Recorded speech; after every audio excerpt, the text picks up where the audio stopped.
चाहूँगा कि ये जो दीन है ये अल्लाह और इन बंदे का बड़ा ख़ासन अपना है। इसमें अगर हम लोग कम ही मतलब किसी को कैलकुलेटर बैठकर और अपने कैलकुलेटर से हिसाब लगाकर किसी को जन्नती करार दें और किसी को दोषी करार दें और किसी मुल्ला को मतलब कुछ और करार दें, मेरे ख्याल में इसमें हमें इज्तनाब करना चाहिए, खुदा की ज़ात पे छोड़ देना चाहिए। मौलाना तारिक जमील साहब जो हैं वो मेरे ख्याल में 100 से ज़ायद मुल्कों में पाकिस्तान की नुमाइंदगी कर चुके हैं। 100 से ज़ायद ममालिक में जब वो नुमाइंदगी कर चुके हैं तो वो दीन के हवाले से कर चुके हैं। वो तबलीग के हवाले से कर चुके हैं। उनके बच्चे के बारे में बार-बार ये कहा जा रहा है, बार-बार ये बता रहा हूँ, ज़ाती हैसियत में जानता हूँ, खुद जानता हूँ। उनके गाँव में 1992 में मैं पहली दफ़ा गया था, कोलंबा के पास जो उनका गाँव रईसाबाद है, पहली दफ़ा आज से 30-31 साल पहले। उनके कज़न मेरे बड़े अच्छे दोस्त हैं, मेरे क्लास फ़ेलो हैं, हम लोग 2 साल हॉस्टल फ़ेलो रहे हैं। तो बहुत सारी चीज़ें नॉलेज में हैं, इस बिना पर मुझे ज़रा दुःख और तकलीफ़ ज़्यादा था कि वो बच्चा ज़हनी दिमागी तौर पर बचपन से ही चाइल्डहुड से मसाइल का शिकार था।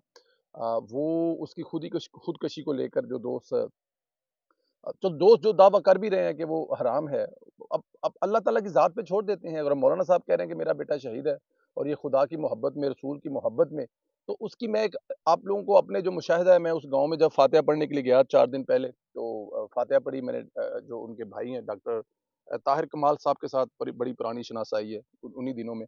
और उनके पास जब मैं बैठा हुआ था, फिर मौलाना साहब के साथ जब मैंने फातिहा पढ़ी उनके जो भाई दूसरे हैं मौलाना यूसुफ साहब जो आसम जमील साहब इस दुनिया में उनके साथ बहुत सारी चीज़ें ऐसी हैं दोस्तों कि वो उनके बारे में उन्होंने बताया हमें। पुरानी बात थी फिर दोबारा रिफ्रेश की, क्या-क्या उनके मसाइल थे। वो किस तरह अपने आप को वो समझते थे क्या थे बोल के कहते थे कि मुझे खुदा से बड़ी मोहब्बत है, मुझे खुदा के पास जाना है, मुझे खुदा अपने पास बुलाता क्यों नहीं है? मैं जल्द अल्लाह के पास जाना चाहता हूँ और इससे पहले भी 1-2 दफ़ा ये चीज़ें कर चुके हैं। अल्लाह के रसूल के साथ क्यों ज़ुल्म हुआ, क्यों उस वक़्त ज़्यादती हुई, इस किस्म की वो बातें करते थे। ज़ाहिर है इस्लामी घराना, इस्लामी माहौल है, चाहे वो थोड़ा-सा ज़हनी दिमागी तौर पर ठीक नहीं थे, लेकिन फिर भी इस्लाम उनके अंदर रचा बसा हुआ था। तो इस हवाले से अगर मौलाना साहब कुछ अगर चीज़ें कह रहे हैं, मौलाना साहब से हमारे इख्तिलाफ़ात हो सकते हैं। मेरे भी हो सकते हैं अगर मेरी सोच से डिफरेंट पार्टी वाली के साइड जाके वो खड़े हो गए, सिर्फ़ इसलिए कि वो जो दूसरी पार्टी वाला था, वो रियासत मदीना बनाने का दावा कर रहा था। और मौलाना साहब भी ज़ाहिर है सुबह से लेके शाम तक इस्लाम के लिए तबलीग करते हैं। और अगर ऐसा किसी जगह पे हो गया है, तो मेरे ख़्याल में हमें इसको इग्नोर करना चाहिए। मौलाना साहब की जो खिदमात हैं, इस्लाम के लिए, तबलीग के लिए, वो 40 साल से भी ज़ायद हैं। तो अगर आज किसी वजह से हमारे उनके साथ इख्तिलाफ़ात हैं, तो हमें इस पे थोड़ा-सा ख़्याल करना चाहिए। इस पे थोड़ा-सा मौलाना साहब को इतना एडवांटेज देना चाहिए और उनकी इस वक़्त हालत देखनी चाहिए। उनकी हालत जो है वो आपके सामने है। जब एक जवान बेटा इस दुनिया में ना रहे और उसके गम में और बेटा भी वो जो सबसे प्यारा है। मैं कुछ चीज़ें ऐसी भी जानता हूँ फिर किसी भी लोग में भी बता देंगे कि वो इतना प्यार करते थे कि उस बेटे को जहाज़ बनाने का शौक था, गाड़ियाँ बनाने का शौक था। तो उन्होंने उनके लिए एक वर्कशॉप बनाई हुई थी। आप गाँव के अंदर एक वर्कशॉप बनाई हुई थी मेन रोड के ऊपर। उस वर्कशॉप में कुछ बच्चे कई सालों से काम कर रहे थे। वो सिर्फ़ एक खेल था। सिर्फ़ उस बच्चे को बताने के लिए कि आप ठीक हो, आप जो कर रहे हो बहुत अच्छा काम कर रहे हो। मतलब आप उसको ऑफ़िस-ऑफ़िस कह सकते हैं कि वो ऑफ़िस-ऑफ़िस खेला जाता था और उसकी मौलाना साहब अफ़ोर्ड करते थे। बच्चों की तनख़्वाहें, बिजली बहुत सारी चीज़ें हालाँकि वहाँ पे कुछ ऐसा होता नहीं था लेकिन वो बच्चा ये समझता था कि वो एक कामयाब बिज़नेसमैन है और वर्कशॉप चला रहा है। तो जो बाप अपने बेटे से इतनी मोहब्बत करता है और अगर इस बात का फ़ैसला आपने करना है कि वो जो उसकी मौत है वो क्या है? तो मेरे ख़्याल में हमें ये खुदा पर छोड़ देना चाहिए। इसको अल्लाह ताला की ज़ात पे छोड़ देना चाहिए।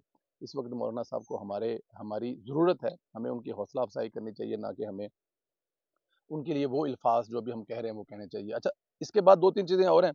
फवाद चौधरी साहब की जो इस वक़्त गिरफ़्तारी है ना, वो बड़ी हैरान कर रही है, लोगों को परेशान कर रही है और साथ में असद कैसर साहब भी पकड़े गए हैं। दोस्तों, ये जो गिरफ़्तारियाँ हैं ना, ये एक मैसेज है, ये पैगाम दे रही हैं कि जिन लोगों ने मुल्क के साथ खिलवाड़ किया उनका सिर्फ़ इमरान खान से मतलब आप ये कह लें कि प्रेस कॉन्फ्रेंस कर देना, महज़ प्रेस कॉन्फ्रेंस कर देना और फिर जान छूट जाना, ये मुमकिन नहीं है, ऐसा नहीं हो सकता। हम पहले भी कह रहे थे, इनके ज़रिए इस फ़ितने को मुकम्मल तौर पर ख़त्म किया जाएगा, ये लोग खुद फ़ितने को ख़त्म करेंगे और जो लोग इससे पीछे हटेंगे, उनके साथ वही सलूक होगा जो फवाद चौधरी साहब के साथ हो रहा है। फवाद चौधरी की गिरफ़्तारी पैगाम दे रही है कि 9 मई के वाक़ये में जो भी ज़रा-सा भी मुलव्वस होगा, उसकी ऐसे जान नहीं छूटेगी कि वो प्रेस कॉन्फ्रेंस कर दे और अपनी सीवी मतलब किसी के हाथ जिसके हाथ वो भेजते हैं, मैं पहले भी बता चुका हूँ, ये अंदाज़ा आप लोगों ने लगाना है, वो सीवी किसके हाथ भेजते हैं, तो उससे जान छूट जाए। ऐसा मुमकिन जो है वो नहीं है। ये जो ज़रा-सा अब देखें ये फवाद चौधरी साहब जो हैं, इन जैसों ने इसे वाक़ये कराए हैं। ये सबसे ज़्यादा इमरान खान को पुश करने वाले थे, ज़रा अब आप बाहर निकले, लोग तो हथियार लेके खड़े हैं, वो तो हर चीज़ उड़ा देंगे, तबाह कर देंगे। तो आज जब ये इसके साथ सब कुछ हो रहा है, तो इसको मतलब बताना ज़रूरी है। इस फितने को ख़त्म करने के लिए इनके साथ जो वो पूरे-पूरे मशवरे देने वाले हैं, पूरा-पूरा ये सब कुछ करवाने वाले हैं, शायद वो ये समझते थे कि इमरान खान ने सदा रहना है। अगर आप पाकिस्तान की आर्मी भी तबाह कर दें, पाकिस्तान की फ़ौज को भी ये कर दें, मुल्क को भी आग लगा दें, लेकिन इमरान खान ने रहना है। लेकिन ऐसा नहीं था, वो साबित हुआ। ख़ैर ये जो डबल गेम चल रही थी असद साहब की गिरफ्तारी पर, वो दोनों तरफ खेल रहे थे। वो एक तरफ खट्टक साहब को भी नारा लगा रहे थे कि हम आपके साथ हैं। सिर्फ इसलिए हम लोग अभी बाकायदा ऐलान नहीं कर रहे क्योंकि हम लोग पीटीआई की जो बुशरा बेगम की जो गालम ब्रिगेड है उससे ज़रा सा घबराते हैं कि वो बड़ी गालियाँ निकालेंगे और हमारा जीना हराम कर देंगे, तो हम लोग ज़रा आराम से एंड पे आके आपके साथ जॉइन कर लेंगे। दूसरी तरफ अलवी के साथ जो वो गेम मिलकर कर रहे थे वो भी आपके सामने थी। तो इसलिए मेरा ख्याल है ये भी एक मैसेज देना था। अब खट्टक साहब जो हैं वो 2-2 चीज़ें तो बर्दाश्त नहीं कर सकते। उन्होंने देखा जनाब अगर ये कर रहे हैं तो फिर इधर से इनको गिरफ्तार करवाएँ। तो खट्टक साहब ने कहा कि इनका जो कांटा है ना वो निकाल दिया जाए। 9 मई वाला जो वाक़या है ना दोस्तों, वो हमें बड़ी देर याद रहेगा। और उस जब भी कोई मुल्क में इस जैसा वाक़या होएगा वो 9 मई से नत्थी होगा। इसीलिए जिस दिन हम लोगों ने 42 कंट्री के ममालिक ने लोगों ने जिन्ना हाउस का दौरा किया था, तो वहाँ पे मैंने यही बात की थी कि इन लोगों से किसी किस्म की कोई बात नहीं करनी चाहिए। इन लोगों को कड़ी से कड़ी सज़ा देनी चाहिए। जो भी इसमें मुजरिम है, जो भी इसमें प्लानिंग करने वाले हैं, जो इनके हैंडलर हैं और जो ये सब करने वाले हैं, अगर आप इनको सज़ा नहीं देंगे ना, तो फिर होगा ये कि कोई भी कल उठेगा और ये सब कुछ कर जाएगा, क्योंकि उसको पता है कि इसकी सज़ा कोई नहीं है। पकड़े जाने के बाद 6 महीने अंदर रखने के बाद छोड़ दिया जाता है। खैर अगर इनको सज़ा मिल जाती, सख्त सज़ा मिल जाती, तो ये जो मियाँ वाली एयरबस पर दोबारा हमला हुआ है, वो शायद ना होता। उनको पता होता कि पाकिस्तान के अदारे, पाकिस्तान की अदालतें इंसाफ़ कर रही हैं। लेकिन यहाँ पाकिस्तान की अदालतें क्या कर रही हैं? कह रही जी मिलिट्री केस में चलाना नहीं केस इनका। इनका सादी अदालतों में चलाएँ, कहीं चला दें कसूर शेखुपुरा में जहाँ से 2-4 दिन में लोग ये छूट जाएँ, जैसा कि होता आ रहा है। ले ये जब ये रवैया होगा तो फिर मिलिट्री बेस पर जो हमला है, ये जो कल हुआ है, इस जैसे वाक़यात हो गए। पाकिस्तान में एक मिसाल कायम करनी है। और वो 9 मई के लोगों को जो जिन लोगों की वजह से हुआ है उनको सज़ा देकर ये मिसाल करनी है, वरना ऐसे काम नहीं चलेगा। ट्रायल में जितनी भी आप तख़ीर करेंगे उतने ही मसाइल बढ़ेंगे। अच्छा जी, पीपल्स पार्टी एक तरफ तो नून लीग से लड़ने के लिए कह रही है, प्रोपेगेंडा कर रही है, इल्ज़ामात लगा रही है, वहाँ पीपल्स पार्टी के कुछ लोग जो है ना वो कुछ और ही किस्से कहानियाँ सुना रहे हैं।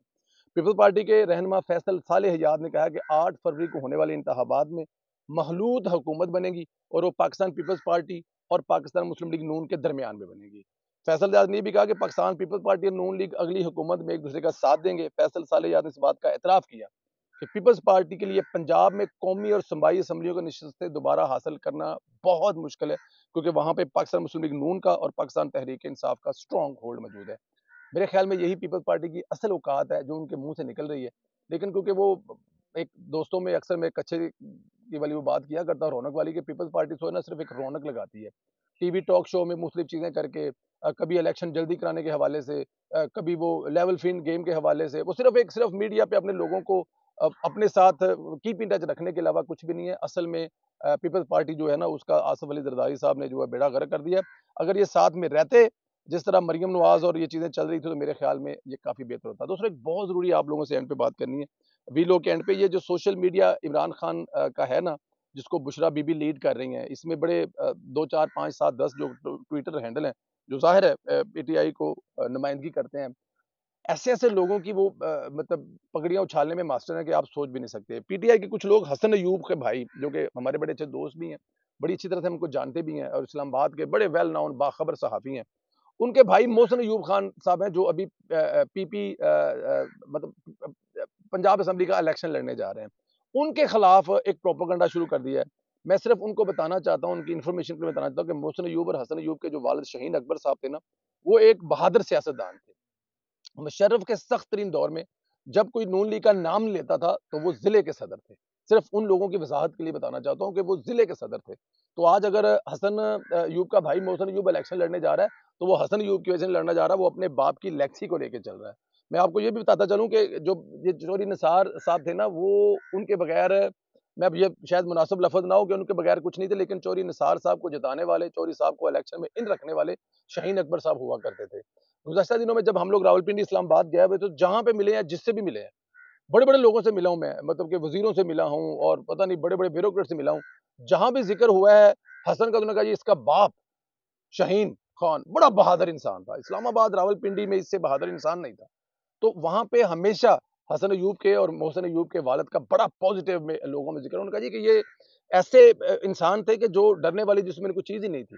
और वो इसके अलावा मतलब कि पीपल्स पाकिस्तान मुस्लिम लीग नून के बड़े सरगर्दा रकन थे और उसके अलावा जो अंजम वकील हैं उनके बरादर रिजवी थे। हसन अयूब ने अपने वालिद के साथ, बल्कि मोहसिन अयूब ने अपने वालिद के साथ 15 साल खाक छानी है इस हल्के की।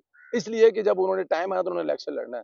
तो ये ऐसे नहीं है कि कहीं से मतलब कि पैराशूटर आ गए और इलेक्शन लड़ने आ गए और इस वजह से आ रहे हैं कि जो मोहसिन साहब जो हैं वो पीटीआई को टफ टाइम देते हैं टीवी पर बैठकर, तो शायद कुछ लोगों को लगता है कि वो नून लीग को भी रगड़ा लगाते हैं। जब कोई ऐसी चीज़ आती है, वो नून लीग को भी नहीं छोड़ते। वो दोनों तरफ, वो एक देखें सहाफ़ी है, ईमानदार सहाफ़ी है, दयानतदार सहाफ़ी है और बाखबर सहाफ़ी है।